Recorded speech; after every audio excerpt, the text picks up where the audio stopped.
Bonjour Laurence Dionigi, vous êtes avec nous pour vipradioonline.fr en interview. Bonjour à vous. Bonjour. Alors on va parler aujourd'hui de la règle de grammaire, le masculin l'emporte sur le féminin.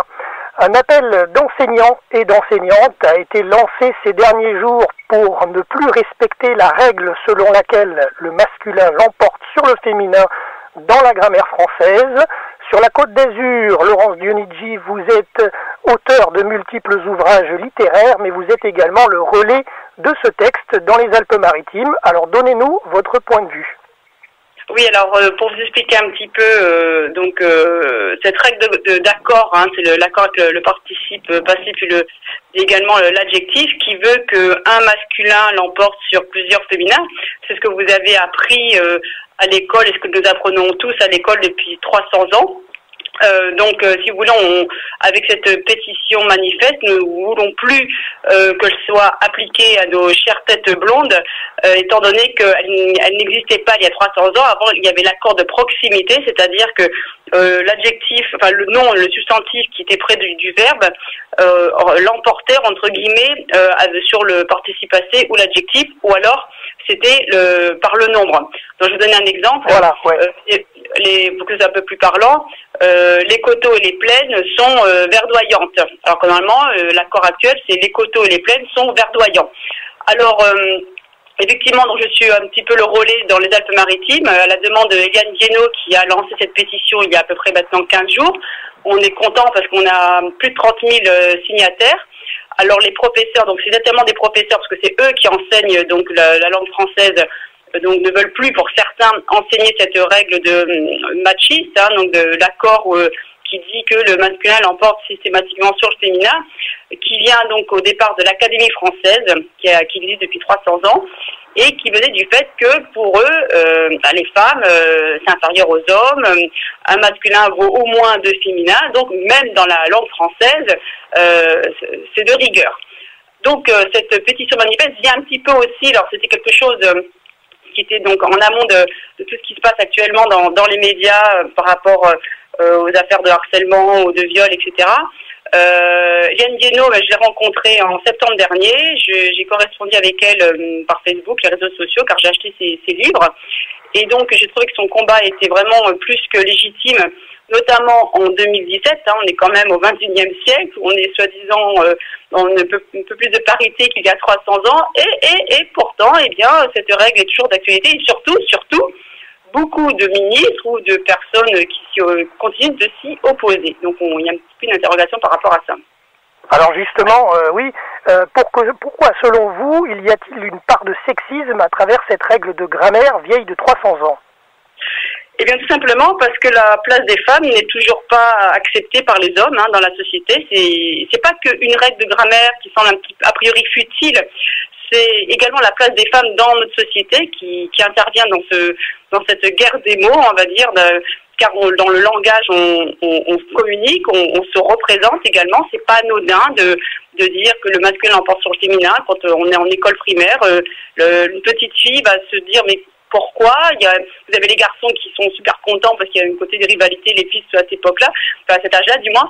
Et puis donc dans la grammaire, il y a pas que ça, il n'y a pas que cette règle-là, c'est aussi les métiers de femmes qui ne sont pas féminisés, c'est-à-dire ce sont des barbarismes, par exemple la sénatrice ou même l'institutrice, ou ce sont des barbarismes. Et ça n'existe pas, par exemple une camionneuse, c'est un petit peu ridicule, ou une entraîneuse, on aura une connotation plutôt pas très sympathique par rapport à un entraîneur de football. On est une entraîneuse de football aussi, ou de volleyball. Donc il y a toujours un côté sexiste dans la langue française depuis toujours, que ce soit à travers la grammaire, que ce soit à travers les métiers de femmes, tout simplement parce que les hommes n'ont jamais voulu qu'on ait une place, car on leur fait concurrence, une concurrence directe, et donc ils ont toujours minimisé notre importance. C'est vrai qu'à l'époque, il y a 300 ans, on n'avait pas notre place, toujours pareil, parce qu'on n'avait pas accès à l'éducation. Il faut rappeler que tout doucement, l'école, l'enseignement est obligatoire que depuis la fin du 19e siècle. Donc, et encore, les filles à l'époque n'avaient pas le même enseignement que les garçons. Les filles, elles n'avaient pas le même cours de mathématiques ou de poids de mesure. Elles avaient la broderie, des choses comme ça, le travail d'aiguille. On leur apprenait à faire la cuisine, donc je parle du fin du 19e siècle, jusqu'à pas très longtemps. Si vous demandez à votre mère ou votre grand-mère, je crois elle a eu ses cours de broderie, alors que votre père n'a peut-être pas la même chose à l'école communale, l'école publique. Donc déjà, il y a eu à l'école déjà un sexisme parce que on apprend en fonction de son sexe. Donc une femme va être plutôt destinée à être une mère, donc on va apprendre aussi à s'occuper d'un enfant, le langer, etc. Donc dès tout petit. Et les hommes, non, c'est celui qui va travailler. Donc la langue française est sexiste depuis toujours. Alors ce qui est assez rigolo, c'est que dans certains pays comme le Québec, il y a 30 ans, il y a eu ce débat. Et il y a eu plein d'adjectifs qui se sont féminisés. Donc, par exemple, il y a vaincresse.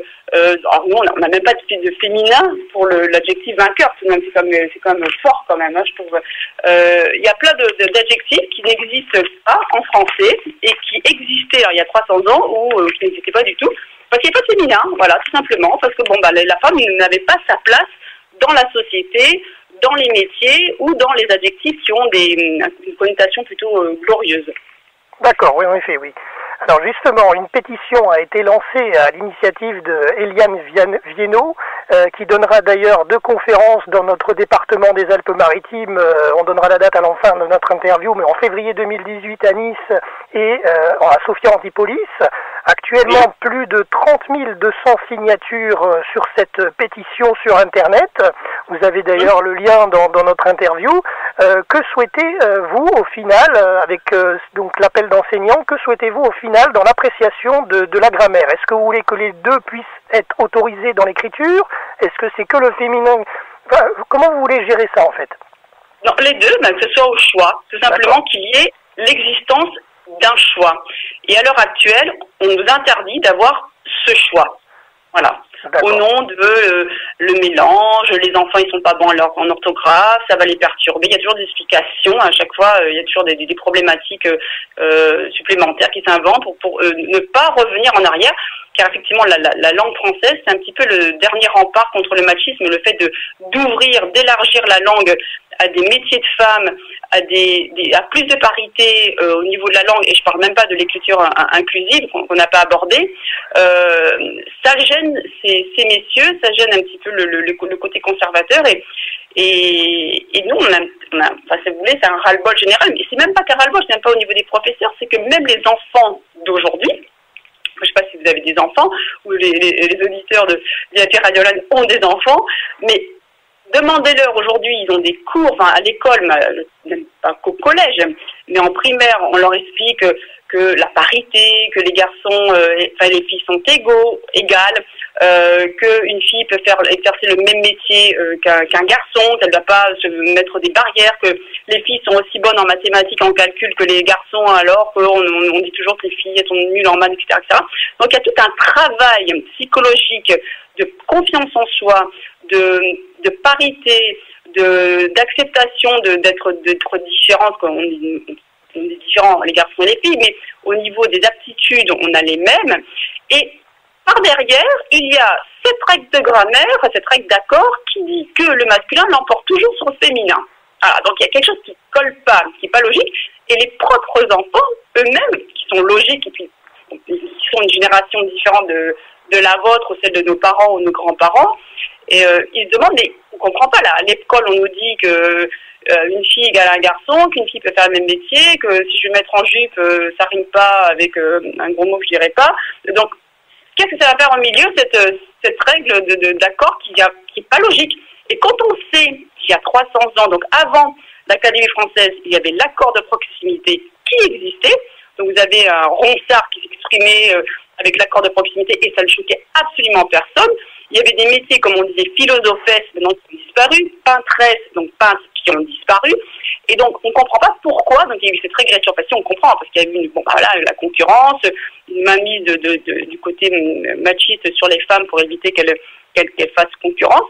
Mais là, maintenant, disons qu'en 2017, au XXIe siècle, il est peut-être temps de revoir tout cela. Surtout qu'on est dans une logique, en principe, de parité. Donc, la parité aussi, il faut qu'elle soit linguistique.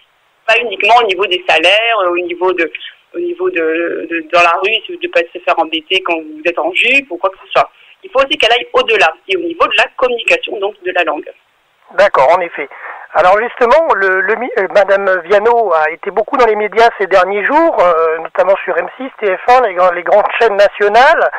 Le ministre de l'Éducation nationale, Monsieur Blanquer, qui recevra donc sur son bureau, j'espère, en tous les cas, cette pétition, n'a pas manqué dans les médias de donner son avis, et notamment sur le réseau social Twitter, en mettant un terme à ces polémiques via un tweet. Je le lis donc à nos auditeurs. La langue ne doit pas être instrumentalisée, même pour les meilleures causes. Elle est un socle de vie que nous devons aux enfants. Qu'avez-vous à répondre à ce message? C'est qu'il n'a pas bien lu la pétition et nous, effectivement, un socle de vie, certes. Et puis justement, nous, ce qu'on veut, c'est avoir le choix. Voilà, c'est pour que nos enfants aient le choix de dire les hommes et les femmes sont beaux ou comme les hommes et les femmes sont belles, tout simplement. D'accord. Alors justement, donc l'actualité, c'est qu'il va y avoir des conférences, notamment dans notre département, les Alpes-Maritimes. Donc vous, qui êtes en plus une auteure niçoise, on peut donner les dates des conférences d'Eliane Viano qui va venir bientôt là. Voilà, donc le 21 février 2018, donc j'ai invité Eliane Viano à nous parler justement de ce thème-là. Donc elle sera à 16h à la bibliothèque Louis Nucera à Nice, et après à 18h30 à Schema, à Sophia Antipolis, via l'association Femmes 3000. Donc on est très heureuse et heureux, j'espère, de l'accueillir et de nous expliquer un petit peu donc toutes ses recherches, parce que bon, Eliane Viano, c'est une professeure émérite, elle a fait beaucoup de recherches sur justement la langue française, donc c'est quelqu'un qui sait de quoi elle parle, et donc elle nous expliquera un peu tout ceci et comment tout ceci bien insidieux au niveau de la langue française, comment la masculisation des noms de métiers ou l'éviction des femmes dans la langue de la grammaire, c'est fait pour justement minimiser l'importance des femmes dans notre société. Donc c'est en-delà de ce, c'est pas que ce débat de l'accord, ouais. C'est notre place dans la société. Donc même, vous voyez, même dans la grammaire, Donc c'est assez entre guillemets terrible quand on sait qu'on est dans un pays soi-disant égalitaire, égalité, fraternité, liberté, et bien que pour les hommes, on va dire, pas pour les femmes. D'accord. C'est bien dommage. En tous les cas, le lien vers cette pétition est en annexe dans notre interview radio que nous venons de faire. Merci à vous, Laurence Dionigi, pour cette interview pour vipradioonline.fr. Et bien sûr, vous nous tiendrez au courant de la suite de ces événements. Bien entendu. Merci à vous. Bonne soirée, au revoir. Au revoir.